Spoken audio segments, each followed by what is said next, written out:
Leo, hi, and welcome to the channel, or welcome back. I'm Jen with Bohemian Path Tarot. Today we're doing August readings with the Unfolding Path Tarot. Just a reminder, these are general readings for a general audience, so it might really resonate with you, or there might just be a nugget or two of general wisdom to inspire you. If you know your placements for your rising sign or your sun, moon sign, you should check out those videos too for a fuller picture. I like to fast forward the video over the shuffling part. So I'm going to go ahead and give the deck a really good shuffle for you, but I'm going to just fast forward the video. So I will see you in your reading in just a tick.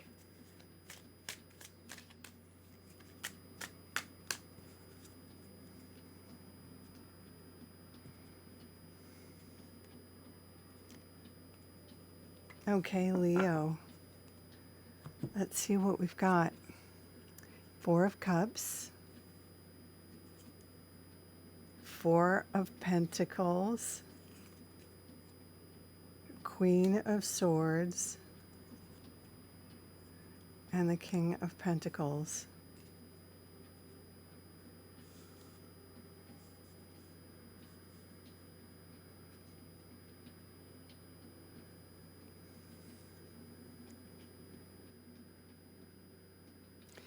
All right, Leo, if you want a super happy, super awesome, cheerful birthday bonus reading, you should check out the late July Rune Tarot and Oracle reading, because that was an awesome birthday reading for you, Leo.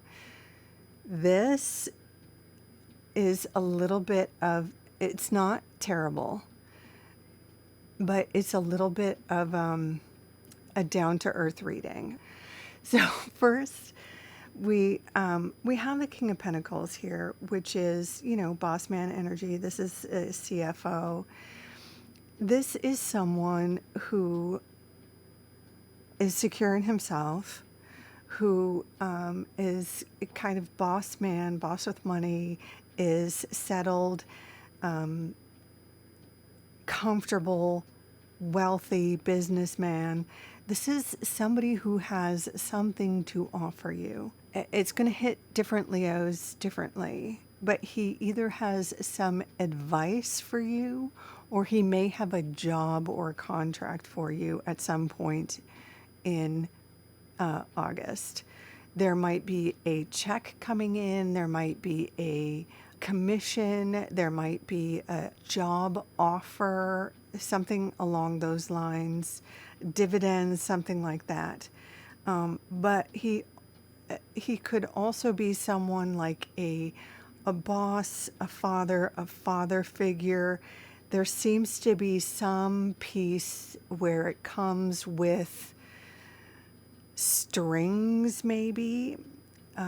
There's something where you have to follow up with this, or there was a contract that went missing, or you miss his first message. You know, Mercury is going retrograde, so it may be some part of a missed message, or a check got lost in the mail, or a request got lost in the mail, or something. But for some reason, there's some part of a message or a contract or an invitation, something like this, that was misunderstood or misplaced, or perhaps it's something that you thought you missed out on, that, or maybe a job that you really wanted that you didn't get the first time around, that then reopens. Maybe they hired somebody else and they didn't work out, so they come back to you, and it feels kind of creepy, but eventually it works out. But in any case, it's a return of money or some sort of contract, financial piece that comes back. But there's this element that it doesn't feel quite finished, or there's kind of it's not nasty. It's just there's some part of it that feels like sloppy seconds. I don't mean to offend you, Leo, at all. And full disclosure, I am a Leo sun.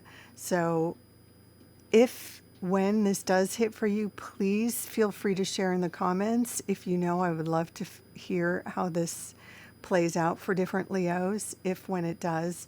And I don't want to offend anybody, but it feels like there is some money or a contract, but it comes with strings, or it feels like a sloppy seconds kind of a thing. So I'm just going to leave it there, and maybe we'll find out a little bit later how this all might play out. What we have next in the Four of Cups is that feeling of discontentedness. Like, you have blessings, things could be worse off.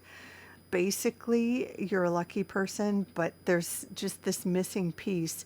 Maybe it's in relationships. Maybe it's you could have a decent job, but not the job you went out for. Maybe you have a job, but not like the career you wanted to have, or something like that. There's some missing piece.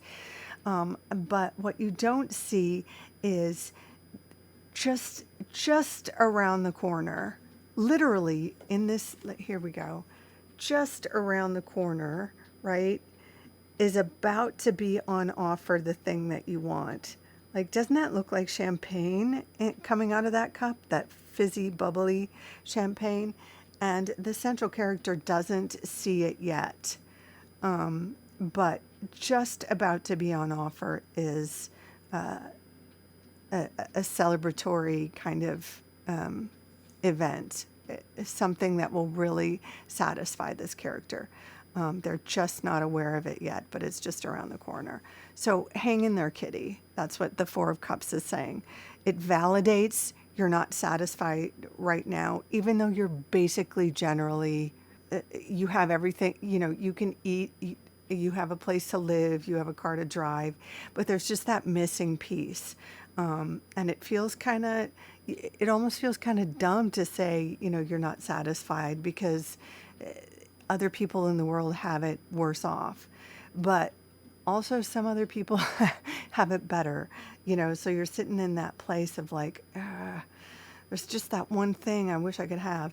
But there's something on offer, whether it's that relationship that you've been, on the dating apps for, or that job that you've been applying for, whatever it is. There's something that's going to make you feel satisfied or validated, or feel more connected, is just around the corner. Okay. And, this feeling of, this kind of stingy feeling is echoed in this Four of Pentacles here. The Four of Pentacles is also that stingy feeling, like, I don't have enough, so I'm just going to hold on to everything. I don't know if anybody ever had this growing up, but we had a couch in our house that we couldn't use. I just grew up in like a middle class family home, like lower middle class family home. And there was one couch that was the good couch that we couldn't use because it was the good couch. It was for, entertaining. And so like we couldn't use it during like the kids couldn't sit on it when I was growing up. And of course, we only entertained like for holidays, like Christmas was a family holiday. So like when grown-ups came over for Christmas, then grown-ups could use the couch. But like for the other 364 days a year, like that couch was not used. And we lived in otherwise a really small house, and there were 3 kids and my mom, and it seemed like kind of a silly thing to just have one couch that was off limits in an otherwise kind of small house, right? It's that kind of mentality is what I always think of with this Four of Pentacles. It's like, why save something for special when A, you could be doing it every day, and B, is a couch really that special? Like, why would a couch be special? So it's like that couch being special was kind of a weird way to value a couch, right? So it's having a topsy-turvy kind of value system.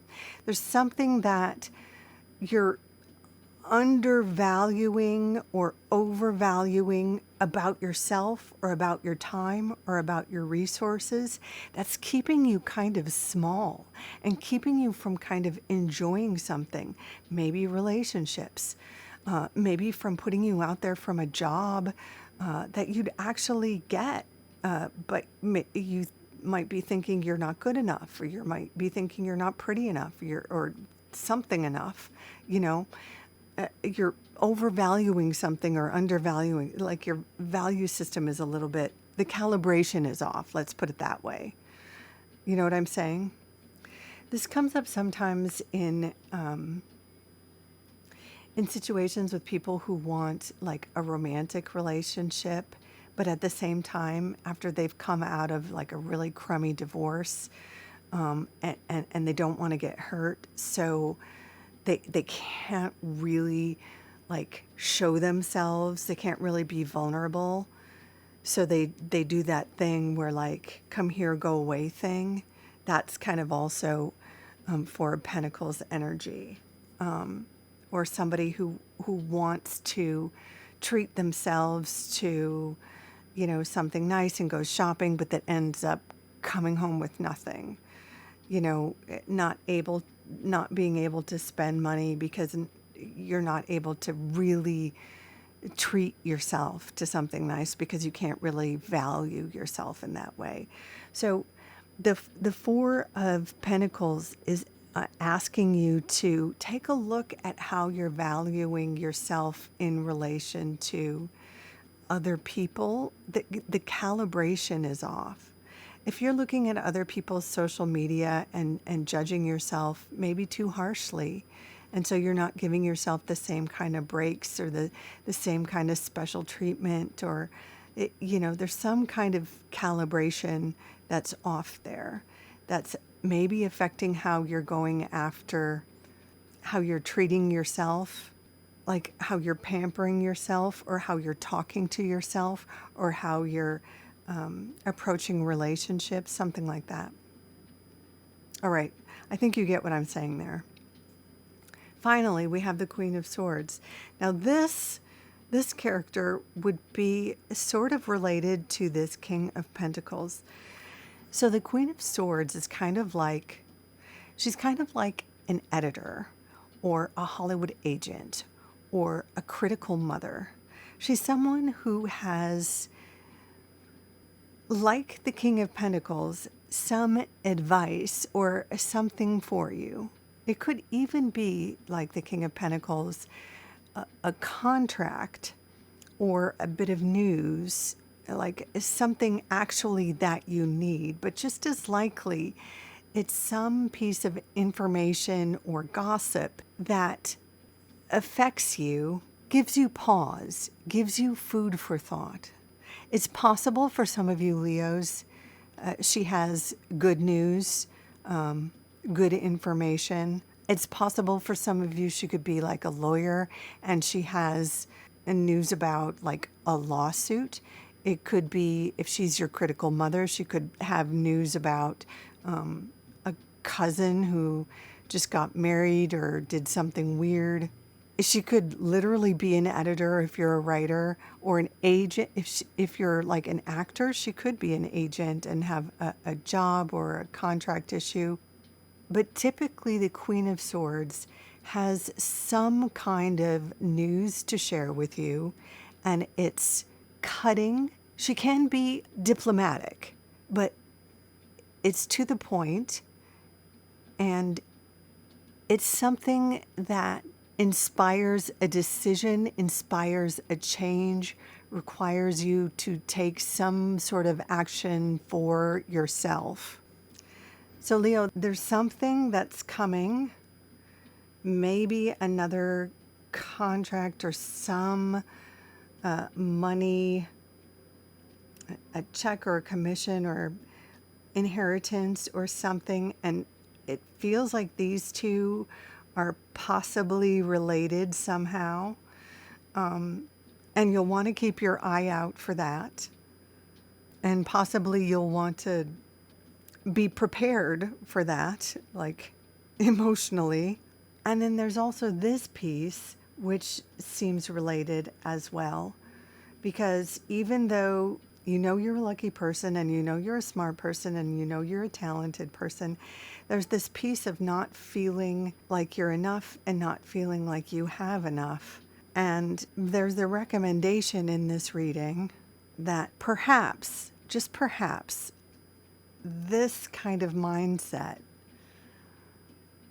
is kind of affecting what's going on over here. And I know I hate that too. I get it. I totally get it. But I'm just reading the cards. I'm just reading the cards. So let me say finally, just to close this one out, I don't think this is terrible news. I think what's happening here is because this is birthday time, this is a reminder that we don't need another year of this so much, and we can have more, period, full stop. We can have more with a freshened mindset. And I think what could be on offer here could actually be pretty positive. So there we have it, Leo. I'm going to leave it there. Happy belated birthday to all you Leos who have already celebrated. And to those of you who are celebrating later in August, have a great one.